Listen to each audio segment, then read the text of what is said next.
Sakit mo, sagot ko. Online na si Dr. Laios Alang sa medical consultations. Libre ang resita. Phone number 0917-718-3205 or via messenger at Winnie Irene Rosalita Laios matag Martes alas 11 hangtod alas 12. Miyerkules o Biyernes alas 6 hangtod sa alas 7 sa buntag. Inyong masayran ang gahom sa Meganox. Ako si Dr. Laios sa inyong maayong panglawas. Meganox! Maunani ang pinagagamhanan! This news is brought to you by BMEG Integra Wormex and BMEG Integra Wormex Max. Nalipay pag-ayo si Miriel Belio, taga Banilad, Mandawi City, Cebu. Kay himsog kaayo ang iyang anak nga si Archie. Kay iyang gipatumar sa Kidiyake Vitamins. Kung okay na gikan ani pagkatao ngantod na ron kuya, wag gini ka tilog kuan taon. Tara ubo gani para buyag jud sipon wala kayo. Nakusog yung kaon kuya lambok. Yan ang Kidiyake Vitamins. Mas epektibo, dapat subukan nyo. Mapalit sa Rose Pharmacy o sa mga butika. Ikaw ba ay may mayoma? Sulfur Plus Gold. Hypertension. Sulfur Plus Gold. Cyst. Sulfur Plus Gold. Glaucoma. Sulfur Plus Gold. Menopausal syndromes. Sulfur Plus Gold. Sulfur Plus Gold. Mas pinalakas, pinagaling, pinahusay. Sulfur Plus Gold. Gawa sa purong mangustin, ampalaya, garlic, malunggay at spirulina. Sulfur Plus Gold. Epektibo sa anumang uri ng sakit. So stay fit and healthy every day. Mag Sulfur Plus Gold. Mabibili sa pinakamalapit na butika sa inyong lugar. Mahalagang paalala, ang Sulfur Plus Gold ay hindi gamot at hindi dapat gamitin panggamot sa anumang uri ng sakit. I'm Pastor Philip Taroja. Mahalaga sa akin ang MX3 capsule. This is my food supplement. In the midst of all the challenges, anumang pagsubok ang dumating, ako'y patuloy na sasamba sa ating mahal na Panginoon. Siya ang pag-asa ng ating buhay. Cast all your burdens on Jesus because He cares for you. Yes, physical difficulties may come. We have to take care of our bodies and choose the right foods loaded with nutrients. I'm Pastor Philip Taroja. I choose MX3. Bilib ako sa MX3, kaya ako'y umiinom ng MX3. Mahalagang paalala, ang MX3 ay hindi gamot at hindi dapat gamitin panggamot sa anumang uri ng sakit.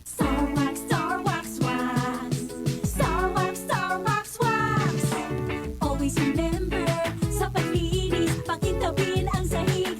Mrs. Starwax, Starwax Wax. Kitang na to the max. Starwax, ang #1 floor wax. May waterproof formula. Buhusan man ang tubig, balikin tabang sahig. Starwax, Starwax Wax.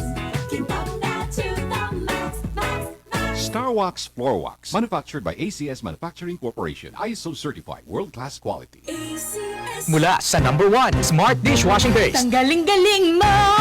Smart Dishwashing Base ko!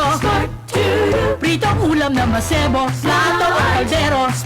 Tanggaling for everyday. Ganyan pag Smart ang dishwashing paste. May double tanggaling formula. Tanggal galing ang sebo at bakterya. Pahit para walang mahig, linis fantastic sa metal at plastic. #1 ko to!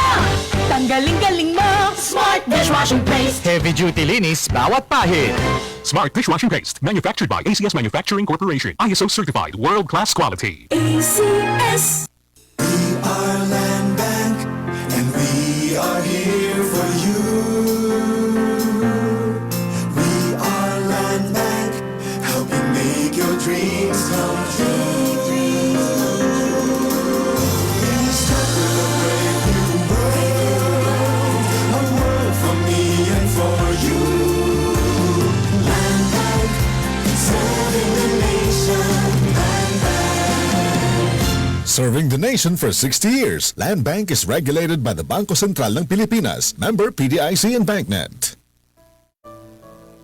Pagbasa sa Aklat ng Kawikaan, Kabanata 10, Talata 1 hanggang 32, ang mga kawikaan ni Solomon. Ang matalinong anak ay ligaya ng magulang, ngunit tinik sa dibdib ang anak na mangmang. Ang yamang buhat sa masama ay di papakinabangan, ngunit ang katuwiran ay maglalayo sa kamatayan. Ang matuwid ay binibigyan ni Yahweh ng kasiyahan, ngunit ang masamay kanyang ginugutom naman. Ang kamay na tamad ay tiyak na magdarahop, ngunit magbubunto ng yaman. Ang kamay na masinop, ang nag-iimba kung tag-araw ay nagpapakilala ng katalinuhan. Ngunit ang natutulog kong anihan ay nag-iipon ng kahihiyan. Ang matuwid ay mag-aani ng pagpapalat kabutihan, ngunit ang bibig ng masama ay nagtatakip ng karahasan. Ang alaala ng matuwid mananatili kailanman, ngunit pangalan ng masamay tiyak na mapaparam. Magandang payo ay tinatanggap ng pusong may pangunawa, ngunit kapahamakan ang wakas ng mangmang na masalita. Ang namumuhay ng tapat ay pinaghaharian ng kapayapaan, ngunit ang may likong landas ay malalantad balang araw. Ang malilikot na mata ay lagi sa kaguluhan, at ang bibig na maluwang hahantong sa kapahamakan. Ang bibig ng matuwid ay bukal ng buhay, ngunit labi ng masama ay nagtatakip ng karahasan. Sa hari-saring kaguluhan ang bunga ng kapuotan, ngunit ang pag-ibig ay pumapawi sa lahat ng kasalanan.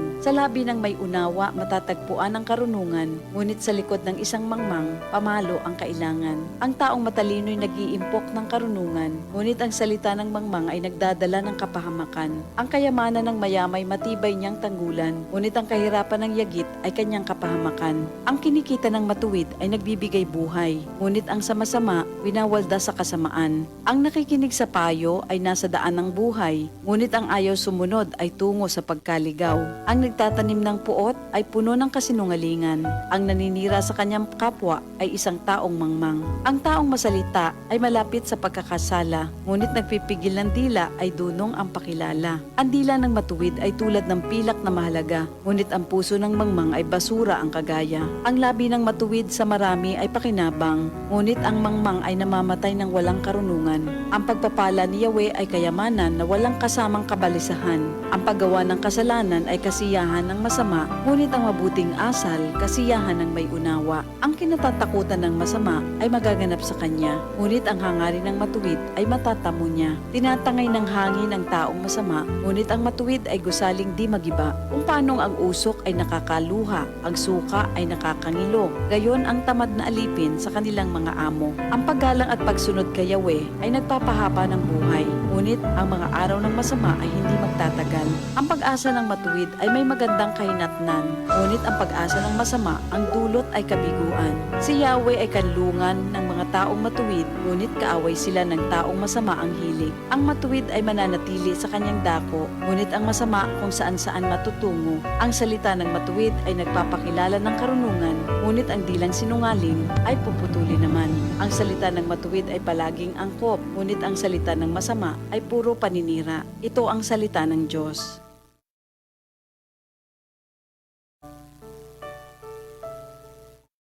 Maskin donde, hasta cuando. Tatak RMN.